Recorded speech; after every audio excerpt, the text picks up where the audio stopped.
Assalamualaikum warahmatullahi wabarakatuh. Waalaikumsalam warahmatullahi wabarakatuh. Bismillahirrahmanirrahim. Alhamdulillahi rabbil alamin. Wal 'aqibatu lil muttaqin. Wala 'udwana illa 'alal zalimin. والصلاة والسلام على أشرف الأنبياء والمرسلين سيدنا ومولانا محمد وعلى آله وأصحابه المجاهدين الطاهرين أما بعد. Saudara-saudara kaum muslimin rahimakumullah, setiap kita Muslim di dalam kehidupan ini selalu ingin dicintai oleh Allah Subhanahu wa Ta'ala, dan tidak seorang pun di antara kita yang hidup ingin dimurkai oleh Allah Subhanahu wa Ta'ala. Jangankan lagi dimurkai Allah, dimarahi tetangga saja kita kadang-kadang sudah merasa tidak enak. Padahal bagaimanapun, kalau sekadar dimarahi tetangga, kita masih bisa menghindar, pergi atau pindah ke tempat lain. Tahun depan kita kembali lagi, barangkali sudah bisa berdamai. Tapi jikalau Allah yang murka kepada kita, padahal alam ini adalah miliknya belaka, rasanya kemana lagi langit tempat kita bernaung, dan kemana lagi bumi tempat kita berpijak. Setiap orang ingin dicintai Allah, tapi tidak setiap orang mau melakukan perbuatan-perbuatan yang kalau dikerjakannya Allah akan cinta kepadanya. Dan setiap orang tidak ingin dimurkai Allah, tapi orang kadang-kadang tanpa sadar melakukan perbuatan-perbuatan yang justru dimurkai oleh Allah Subhanahu wa Ta'ala. Pada pertemuan kali ini ingin saya sampaikan kepada hadirin satu hadis qudsi di mana Allah Subhanahu wa Ta'ala berfirman melalui lisan Nabi besar Muhammad sallallahu alaihi wasallam, "Uhibbu salasan wa hubbi li salatin ashad." Aku cinta, kata Allah, kepada 3 macam golongan manusia, tapi aku lebih cinta lagi kepada yang 3 macam lagi. Jadi ada yang sekedar dicintai Allah, ada yang lebih lagi dicintai oleh Allah Subhanahu wa Ta'ala. Siapa mereka? Mari kita ikuti satu persatu isi daripada hadis qudsi ini. Yang pertama, uhibbu ahlas safa. Aku cinta, kata Allah, kepada orang-orang yang pemurah. Aku cinta kepada orang-orang yang ringan tangan, mempunyai kepekaan sosial yang tinggi, gemar menolong orang yang memang memerlukan pertolongan. Aku cinta kepada orang-orang yang semacam itu. Saudara-saudara kaum muslimin rahimakumullah, di zaman sekarang ini, seiring dengan makin tajamnya persaingan hidup, makin tingginya tensi ekonomi,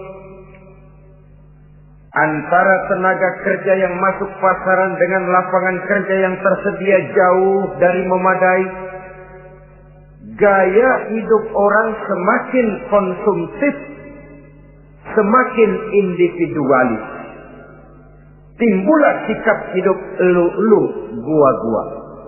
Kepekaan sosial mulai lentur dan luntur, tapi tidak terwujud di dalam kehidupan sehari-hari.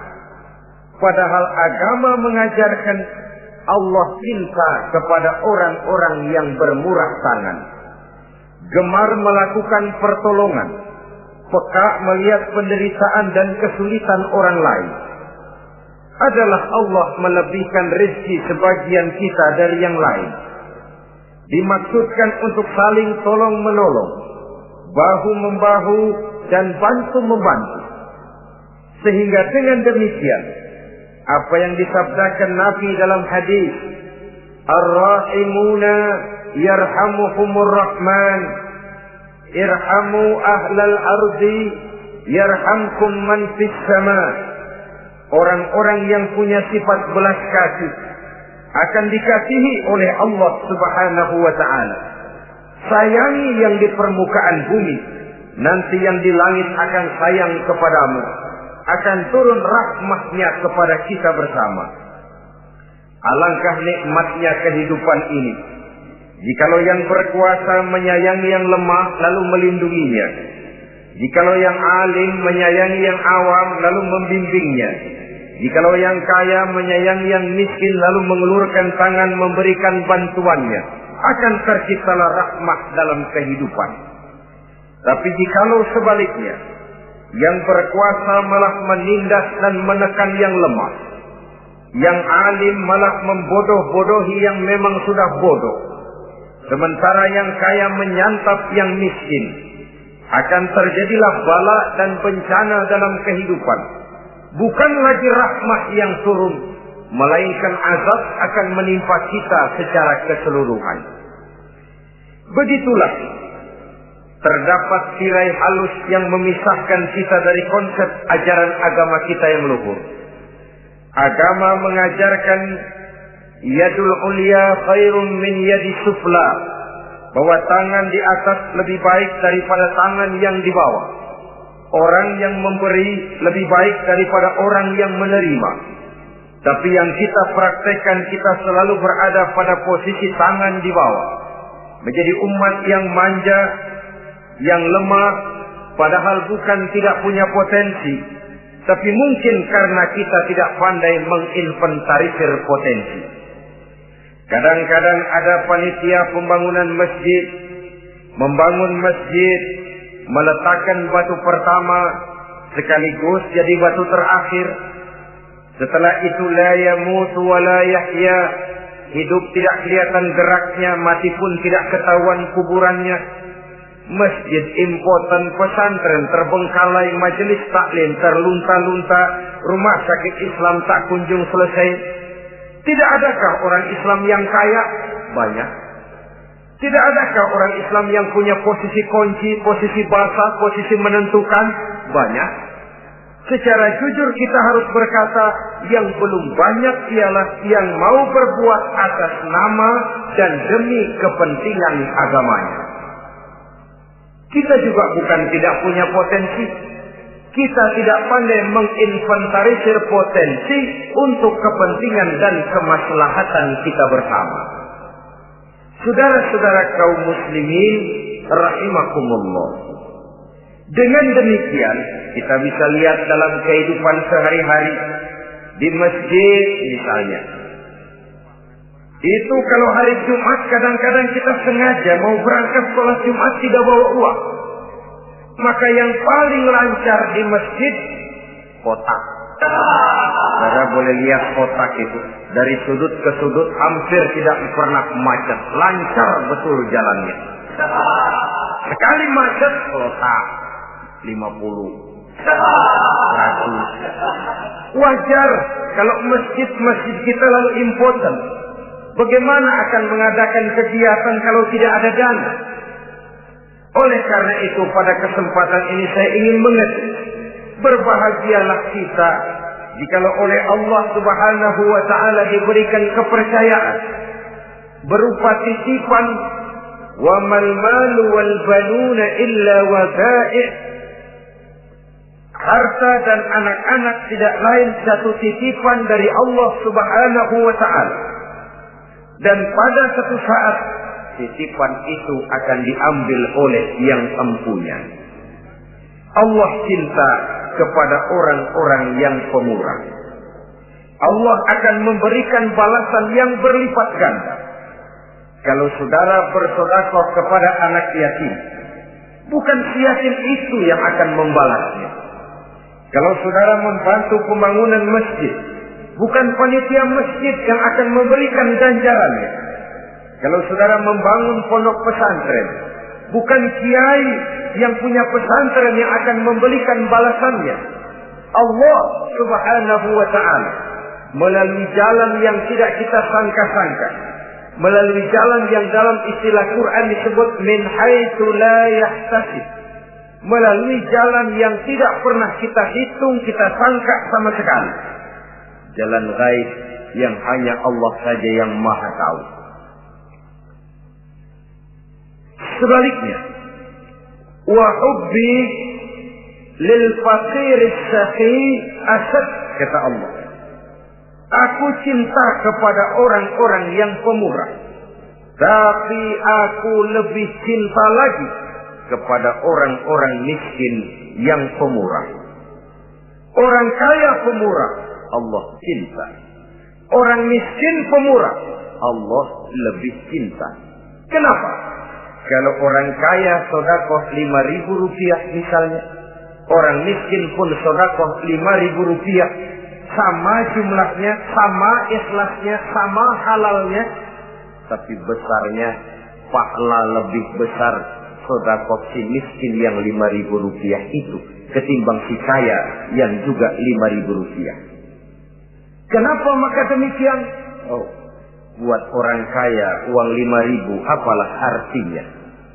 Tapi buat si miskin, untuk jumlah 5.000 itu dia harus peras keringat, banting tulang, pergi pagi, pulang sore, kaki jadi kepala, kepala jadi kaki. Tapi kok dia berani bersedekah sejumlah sedekahnya orang kaya. Ini yang dinilai oleh Allah Subhanahu wa ta'ala. Saudara-saudara kaum muslimin rahimakumullah, sifat inilah yang dahulu dicontohkan oleh baginda Rasul. Bahkan apa yang beliau sedekahkan kepada orang lain biasanya adalah sesuatu yang lebih baik dari apa yang beliau pakai sendiri. Watak ini yang diikuti oleh generasi sahabat. Kita ambil contoh ketika terjadi perang Tabuk misalnya. Datanglah Sayyidina Abu Bakar Siddiq, membawa seluruh harta bendanya disumbangkan di jalan Allah. Melihat ini Nabi bertanya, "Hal tarakta li ahlika syai'an ya Abu Bakar?" Wahai Abu Bakar, begini banyak harta yang kau infakkan fi sabilillah ini, apakah buat keluargamu sudah kau tinggalkan? Sayyidina Abu Bakar dengan tegas menjawab, "Taraktu lahumullaha wa rasulahu." Sudah, saya tinggalkan mereka Allah dan Rasulnya. Saya tinggalkan mereka keyakinan, akidah, iman, bahwa kalau kami menolong Allah, menolong agama, Allah akan menolong kami. Bahwa kami tidak akan jadi melarat karena memperjuangkan agama. Bahwa kami tidak akan jatuh miskin kalau harta ini kami belanjakan di jalan Allah. Kami tinggalkan keyakinan itu kepada anak-anak dan istri di rumah. Sementara harta yang ada seluruhnya kami bawa kemari. Keyakinan yang dimiliki oleh Sayyidina Abu Bakar Siddiq di zaman sekarang ini sudah merupakan keyakinan yang sangat langka. Kita belum yakin benar akan kebenaran janji Allah. Sehingga dengan demikian timbullah keraguan-raguan. Apa iya kalau saya belanjakan uang ini di jalan Allah akan ada balasannya? Apa iya kalau uang ini saya gunakan untuk melaksanakan ibadah akan datang balasannya? Padahal dalam hadis qudsi Allah menjanjikan, "Ana inda zanni 'abdi bi." Aku ini, kata Allah, bagaimana menurut persangkaan hambaku saja kepadaku. Kalau dia sangka baik, insya Allah baik datangnya. Kalau dia sangka tidak, aku bagaimana menurut sangka hambaku kepadaku. Itulah sebabnya dalam segala hal kita harus husnuzan, berbaik sangka kepada Allah Subhanahu wa ta'ala. Saudara-saudara kaum muslimin rahimakumullah. Inilah golongan pertama kekasih Allah. Orang-orang yang dicintai Allah. Orang-orang yang pemurah, yang sadar bahwa harta hanya sekadar titipan dari Allah Subhanahu wa ta'ala. Dan harta menurut Nabi, apabila sudah kita belanjakan di jalan Allah, dia akan berkata, pertama, kuntu qalilatan fakassartani, jumlahku sebenarnya sedikit, tapi lantaran engkau sedekahkan aku, engkau belanjakan aku di jalan Allah, maka jumlahku jadi banyak. Kau sedekah 1.000, dibalas 7.000, dikali 10, dikali 100, masih ditambah wallahu yudha'ifu liman yasha. Allah melipat gandakan pahala kebajikan dari orang-orang yang dikehendakinya. Yang kedua, harta itu akan bicara lagi. Kuntu faniyatan fa abqaitani. Aku ini sebenarnya fana, tidak kekal, berubah, relatif dan temporer, sirna oleh pergeseran masa dan pertukaran waktu. Tapi lantaran engkau sedekahkan aku, engkau belanjakan aku di jalan Allah, maka nilaiku jadi kekal, akan mendampingi engkau sampai di hadratullah azza wa jalla di akhirat nanti. Jadi harta yang kita tumpuk-tumpuk, yang kita sangka akan mengekalkan kita sampai tidak akan miskin 7 keturunan, dengan segala macam cara kita tempuh, dia bukan harta yang kekal. Yang kekal yang kita belanjakan di jalan Allah Subhanahu wa ta'ala. Itu milik kita yang benar-benar akan kita nikmati. Yang ketiga, harta itu akan berkata lagi, kunta harisi fal ana sirtu harisaka. Dahulu kamulah yang menjaga saya, tapi sekarang setelah saya sedekahkan, setelah engkau sedekahkan aku, setelah engkau belanjakan aku di jalan Allah, bukan engkau lagi yang jaga aku, kata si harta, akulah yang akan menjagamu. Di dunia orang yang rajin sedekah, sedekahnya itu menolak bala, terhindar dari segala bencana dan musibah. Sementara di akhirat, sedekahnya itu akan menjadi dinding yang menjaga dia dari jilatan api neraka. Demikian harta yang sudah kita infakkan, kita belanjakan, kita sedekahkan di jalan Allah itu akan menjadi pejangga kita. Sehingga Nabi menyatakan, inna sadaqatal mar'il muslim tazidu fil umri wa tadfa'u mitatas su'i. Sesungguhnya sedekahnya seorang mukmin dapat menambah umur panjang dan menyelamatkan seseorang dari mati secara su'ul khatimah. Marilah kita melihat bahwa agama ini memerlukan kita, bahwa umat ini mengharapkan pengorbanan kita. Dengan segala kemampuan yang ada pada diri kita, mari kita menyadari bahwa harta kita yang benar-benar milik kita, sesungguhnya yang sudah kita belanjakan di jalan Allah Subhanahu wa ta'ala. Saudara-saudara kaum muslimin rahimakumullah, inilah golongan pertama. Golongan yang kedua yang dicintai oleh Allah Subhanahu wa ta'ala, uhibbul mutawadhi'in. Aku cinta, kata Allah, kepada orang-orang yang rendah hati, orang-orang yang membawa ilmu padi, makin berisi makin merunduk, makin di puncak makin sadar akan kelemahan dan keterbatasannya. Aku cinta kepada orang-orang yang rendah hati. Adalah satu sifat dari Rasulullah sallallahu alaihi wasallam yang diriwayatkan oleh Imam Abu Ja'far Al-Barzanji misalnya dalam rawi Barzanjinya, wa kana sallallahu alaihi wasallam syadidal haya'i wat tawadhu. Adalah Rasulullah sallallahu alaihi wasallam seorang yang sangat pemalu dan sangat rendah hati. Tawadhu, tidak melonjak menjadi angkuh dan sombong. Walaupun beliau adalah asyraful anbiya wal mursalin, nabi dan rasul termulia, imamul muttaqin, imamnya orang-orang yang bertakwa, rahmatan lil alamin, diutus sebagai rahmah bagi seluruh alam, tapi tawaduknya demikian luar biasa. Ketika beliau terusir dari Makkah, kita bisa membayangkan meninggalkan kampung halaman, meninggalkan keluarga yang berbeda akidah, hijrah ke Madinah. Tapi pada lain kesempatan, ketika beliau dengan bala tentaranya masuk ke kota Mekah, dan orang-orang kafir Quraisy yang kita kenal dalam peristiwa Fathu Makkah itu, gentar hati mereka, sembunyi di dalam rumahnya masing-masing. Mereka masih ingat beberapa tahun yang silam, dikala Nabi Muhammad dan para sahabatnya dikejar-kejar, terusir dari Mekah hijrah ke Madinah. Sekarang Rasul kembali ke Mekah dengan segala keperkasaan bala tentaranya. Mereka berpikir, andai kata Muhammad mau saja membalas dendam, habis kita ini, habis, tidak akan tersisa. Dahulu dia kita caci maki, dahulu dia kita usir, dahulu dia kita kejar-kejar untuk kita bunuh. Sekarang kita tidak berdaya. Muhammad dengan perkasa, dengan bala tentaranya yang gagah sekarang masuk ke kota Mekah. Apa yang harus kita lakukan? Mereka menunggu dan menunggu. Dan Nabi dengan gagah masuk ke kota Mekah bersama bala tentaranya.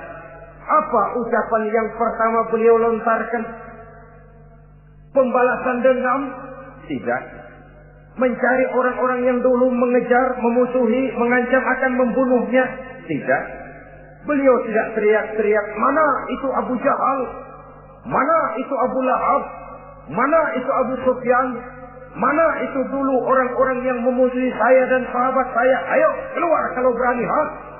Tidak. Pidato ucapan pertama yang keluar dari bibir yang mulia itu sungguh di luar perkiraan kufar Quraisy. Apa jawab Nabi? Pidato Nabi, al-yauma yaumul marhamah. Tuan-tuan para Quraisy, tidak usah khawatir. Hari ini adalah hari yang penuh kasih sayang. Saya masuk ke kota Mekah semata-mata untuk menunaikan ibadah. Tidak akan ada balas dendam.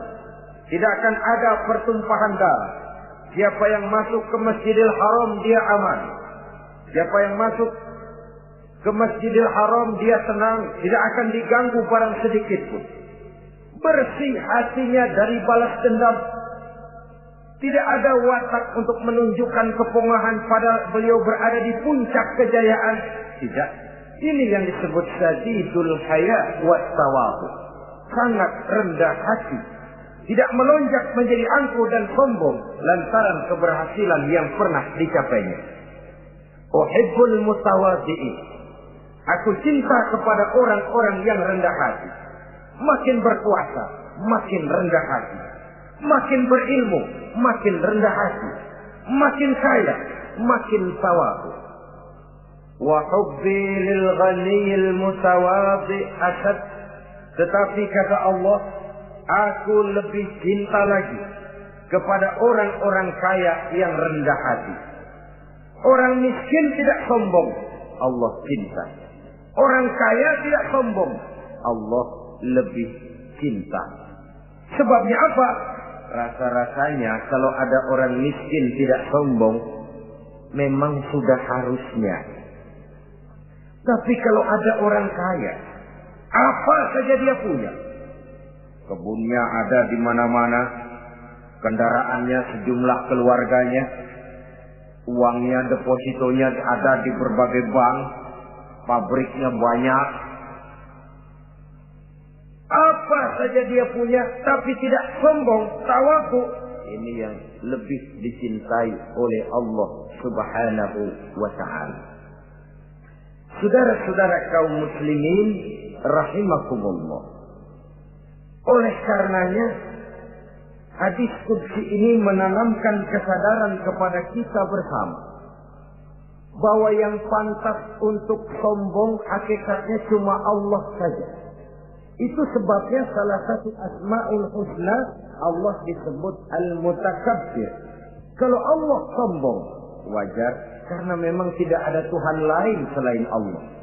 Alam dan seluruh isinya adalah miliknya belaka. Tidak ada satupun yang bisa mengklaim. Al-mutakabbir huwallah. Yang pantas sombong hanya Allah subhanahu wa ta'ala. Saudara-saudara kaum muslimin rahimakumullah. Yang ketiga, orang yang dicintai oleh Allah subhanahu wa ta'ala, uhibbut taibin. Aku cinta kepada orang-orang yang bertaubat. Kepada orang-orang yang apabila berbuat kesalahan, dia segera sadar. Dijadikannya kesalahan itu sebagai satu pelajaran untuk tidak diulanginya lagi pada masa yang akan datang. Adalah lebih baik kita mulai dari kertas yang kelabu, hitam sekalipun, kalau akhirnya akan menjadi lembaran-lembaran yang putih, ketimbang kita mulai dengan lembaran yang putih, kalau akan ditutup dengan lembaran-lembaran hitam, noda yang tidak berhapus. Allah subhanahu wa ta'ala Maha Pengampun, Pengasih dan Penyayang. Ia akan memaafkan segala perbuatan yang bersifat salah dari hamba-hambanya, asalkan tidak diulanginya lagi. Manusialah yang sering kejam, membiarkan dirinya larut dan hanyut diseret arus dosa. Ia sadar itu satu kesalahan, tapi tidak berupaya untuk menyelamatkan dirinya sendiri. Apakah itu berupa yang namanya judi, minuman keras, menipu orang lain, durhaka kepada kedua orang tua, jahat kepada tetangga, suka memfitnah orang lain. Dibiarkan dirinya hanyut di dalam lembah dosa tanpa upaya penyelamatan sama sekali. Atau kadang-kadang mengulur waktu. Nanti saja sudah tua-tuaan tobatnya. Padahal waktu tidak pernah main-main. Uhibbut taibin. Aku cinta kepada orang-orang yang mau bertobat. Wa hubbi lisabit taib asad. Tapi aku lebih cinta lagi kepada orang-orang muda yang mau bertobat. Apabila orang tua bertobat, Allah cinta. Anak muda bertobat, Allah lebih cinta. Dalam usia mudanya, di mana darah masih mengalir dengan panas, sejuta khayal dan keinginan masih bersemi di dalam benaknya, dia sanggup blokir semua itu, disalurkannya di jalan Allah. Allah cinta sekali kepada orang-orang semacam itu.